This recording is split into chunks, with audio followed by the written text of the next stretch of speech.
What is secular humanism? Critical thinking. Knowledge is freedom. Freedom from ignorance and its offspring, fear. Humanist lore. Welcome to Humanist Lore, the podcast which explores reason and ethics. I'm your host, Dax. And I'm your co-host, Drake. In this episode of Humanist Lore, we are very proud to interview one of the founding fathers of the BC Humanist Association, Glenn Hardie. Glenn has devoted a large portion of his life to supporting the humanist worldview, and he has been a pillar of the BC Humanist community. The BC Humanist Association has provided a meeting place for people to discuss important topics and to build lasting friendships. It is also a place where members have collectively advocated for positive changes in society over the last 30 years. Glenn is the author of several books, including The Essence of Humanism and Reason with Compassion, which explore the history of secular humanism and what it means to live a meaningful life, a life which values critical thinking and genuine compassion.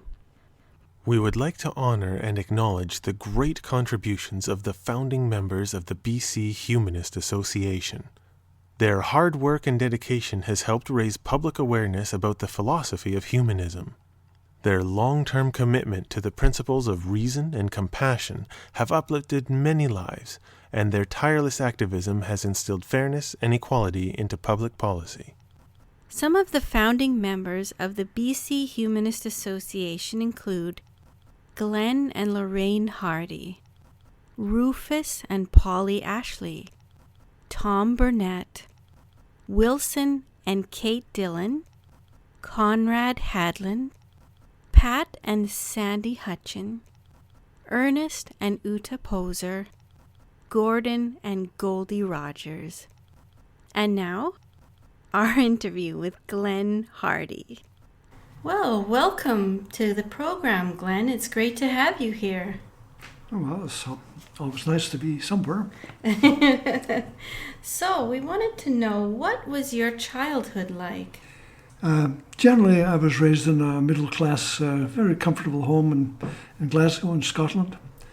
My parents were Scottish Presbyterians, which is a relatively mild form of religious neurosis. but they're very tolerant. My father was a deacon in the church. The deacon is the person that looks after the church as a business. They attended to repairs to the building and landscaping and stuff like that. And so that was his connection. My mother's was involved in auxiliary work relative to that church. Also, I went to the state school in Britain, and there were, every morning there were Bible readings. We didn't engage in what you might call Bible study, but there were readings every morning just for 5 minutes or so. And then this was during the wartime, of course, for our early part of my teenage years. The war was on. So there were some limitations, some privations, shortages of things. And to some extent that had an effect on me personally, but of course on society as a whole. The other significant thing about my childhood was there was a Jewish family that lived on our street, and I became very friendly with that family. And as a result, learned a lot about Judaism, and particularly family life in Judaism, which greatly impressed me. Yeah, so your family was a little bit religious, but not terribly religious. It was kind of a formality, shall we say. Mm-hmm. They weren't fundamentalists. It was the thing to do in those days at that time. Okay, so that sounds like a pretty middle-of-the-road sort of upbringing, not extreme religious or extreme anti-religious. No, just what everyone else did. Went along with the flow. Okay. Now, we were wondering what events led you toward a sense of disbelief, or maybe moving toward the humanist philosophy? Well, as I was saying earlier, I was sent to a Sunday school, And the Sunday school raised more questions than it answered. That was the problem. It never got straight answers. And that Jewish family I mentioned, they raised a lot of questions in my mind, which I then raised in the Sunday school. And the Sunday school didn't want to hear that, of course. So that had a bit of an effect. By the time I was 16, that was at the end of the Second World War, I had pretty well given up on Christianity, although the notion of religion was still in the back of my mind, but certainly wasn't a feature of my life. What was it that put religion towards the back of your mind rather than the forefront? It was just something that people did. It was religion in our family was from 11 p.m. on Sunday to 12 p.m. on Sunday, but nothing else. There were no saying graces at the table. There was no discussion of religion of any kind at any time. And that was the extent of religious experience in my experience. And it was whatever they did in church was a complete mystery to me. I have no idea, because I was in this funny Sunday school with all these questions that weren't being answered, So. And then later on, you were in the military yourself, I recall from your book. Well, the Korean War started in 50. And in Britain at that time, there was national service of one sort or another. And my national service, I was drafted into the army for 2 years, where I was trained as a land surveyor in the artillery. And so that completely squashed any ideas I had about religion. I mean, just the basic notion of each side in a war worshipping the same God, doesn't make any kind of sense. Anyway, luckily my military service was not in Korea, although it could have been. Just the luck of the alphabet. They split our unit into two alphabetically, and I was in the half that went to Hong Kong. The other half went to Korea. Oh. So pure accident of alphabet. I served my military service with conspicuous caution in a city where there was nobody actually be shot at, except maybe on Friday nights in the clubs, on pay night. So after the war, you moved to Canada and you got involved with humanism. Tell us about that. Yeah, I emigrated to Canada in 1958 and took up a variety of jobs with different agencies like the Land Department in North Vancouver. And I ran my own business for 7 years, doing consulting work for architects. And then I got involved at BCIT. I was the program head of the building department, and then that was for 25 years. And then I quit from there because the fun went out of it and moved to UBC. Laterally taught in the School of Architecture at UBC. And the BC Humanist Association, how did that start? Well, interesting how one's life is influenced by minor accidents. I was waiting for a friend downtown one day, and we were going to a movie or something, and it started to rain. And so I was right outside the old library. It used to be on Robson Street. I went into the mezzanine of the library, and there were all the book racks there with golfing and Good Housekeeping and so on. And one of the magazines was Humanist in Canada. And so I picked it off the shelf just purely by chance. And as soon as I opened it, I thought, these people are saying exactly what I think. And so I wrote to them in Ottawa. That was in Ottawa. There was no British Columbia group at that time. And they gave me the list of subscribers to the magazine, of the ones that lived in Vancouver. And so through that, we were able to form a small informal group in about 1980. Wow. So that's how it got going initially. In 1982, that group actually formed a small, like a club, for lack of a better word, and started regular meetings. And that little club then applied for registration as a society, and that occurred in 1984. Wow, that must which be is 30 years ago. a lot of passion to keep a club going for more than 30 years. Well, I can give you one example of that. A couple of years after it got going, there was a lot of argument and dissension as to what direction to go. And so the membership, which was initially about 20 or 30 maybe, declined to 5. And at the annual general meeting that year, the only question on the agenda was, should we continue? Yes or no? And 2 voted yes, and 2 voted no. Oh. And I was the president that year, so I had to cast the deciding vote. And so I voted to continue. Wow, it's kind of like the human race that almost didn't make it. Yeah, almost didn't make it, yeah. It was that close. It would have come up again, I'm sure, but that's when it officially got going. So Glenn, Yes. why do you think so many people feel unable to live without belief in the supernatural? Well, it would be presumptuous of me to speak for everyone, so I can't do that. But I think in general, we can say that it's conditioning during childhood.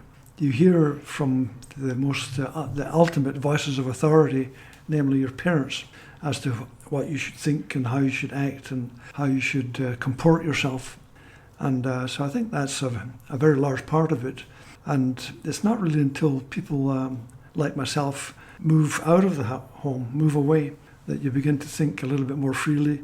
You encounter differing thoughts in college and university and in the workplace, of course. And that colours your thinking to some extent. And that's pretty much what happened to me. It wasn't like I gave up on religion, it just slowly faded away. I didn't wake up one day saying this is not right, it's all wrong.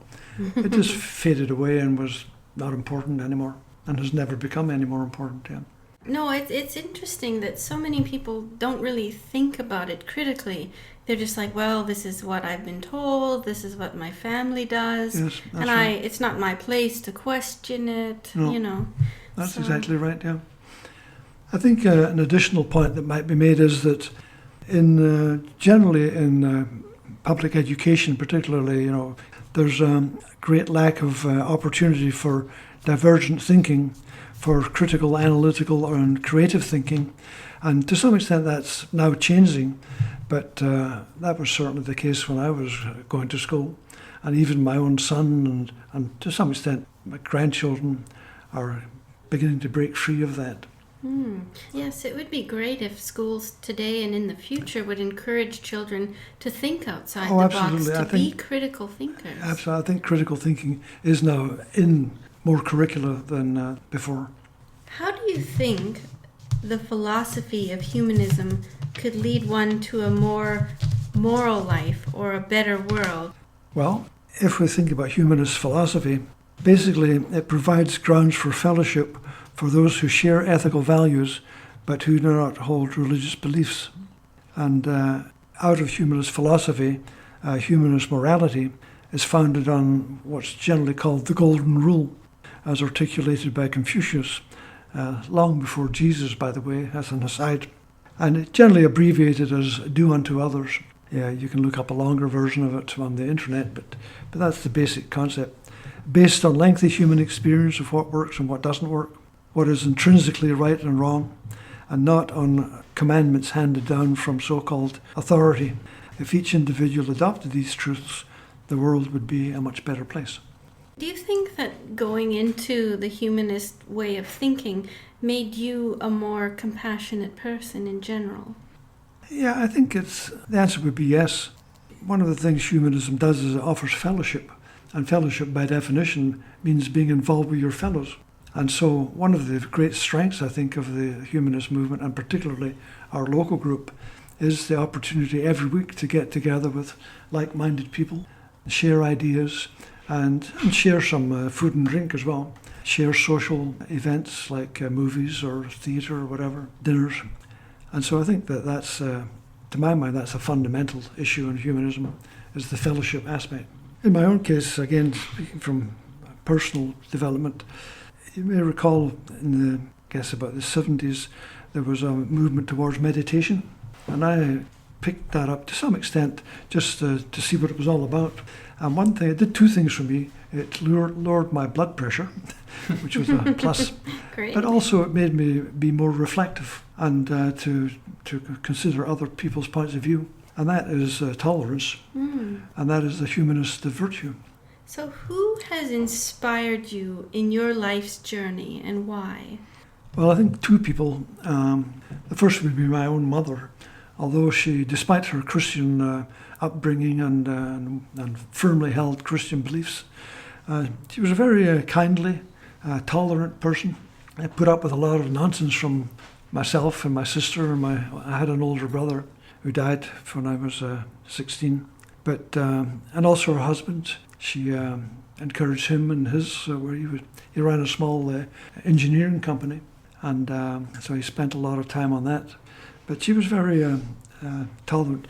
Life wasn't easy for women in those years any more than it is now, I guess. But there was much more of a division of responsibilities, and my mother fell into that category. partly by choice, but partly by circumstance. Yeah. The other person would have to be Bertrand Russell. Without doubt, Bertrand Russell, a British philosopher. The things I liked about him was the strength of his ideas, the clarity with which he could express these ideas, and his personal courage to pursue the ideas, even to the extent of imprisonment. And he was often in jail for pacifist Is that right? public demonstrations of pacifism. And so very much impressed with that. He was willing to listen to other points of view and to make confrontational arguments to support his own stances without becoming belligerent or avoiding name-calling. He also insisted on holding opinions backed by evidence, logic, and the scientific method. And I think these are criteria worthy of emulation. His writing was of such quality, it would put people off. Yeah. No, I became a writer largely out of for reasons of ego.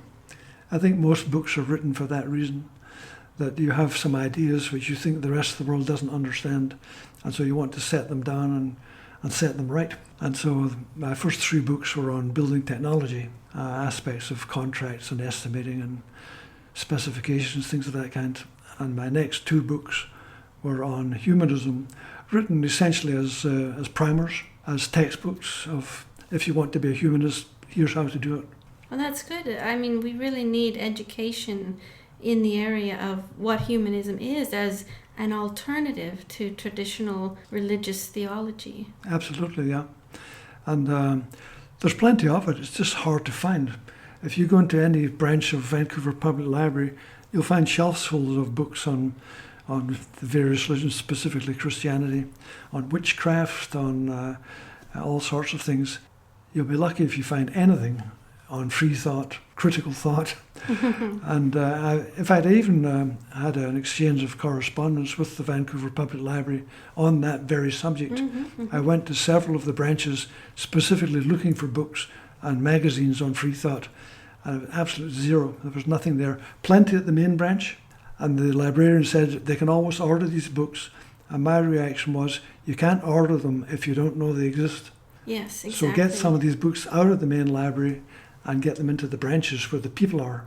So that's a word of advice to all you out there. Go to your library and demand that they get more free thought books. Absolutely, ask for them, yeah. and they'll do it, they will do it. Exactly. But they won't do it if they don't know about it. Yeah. Fantastic. Well, thank you, Glenn. It's been a great pleasure speaking with you today. Well, I think I've enjoyed it. Thank you for asking the questions. You bet. Thank you. Thank you for listening to Humanist Lore.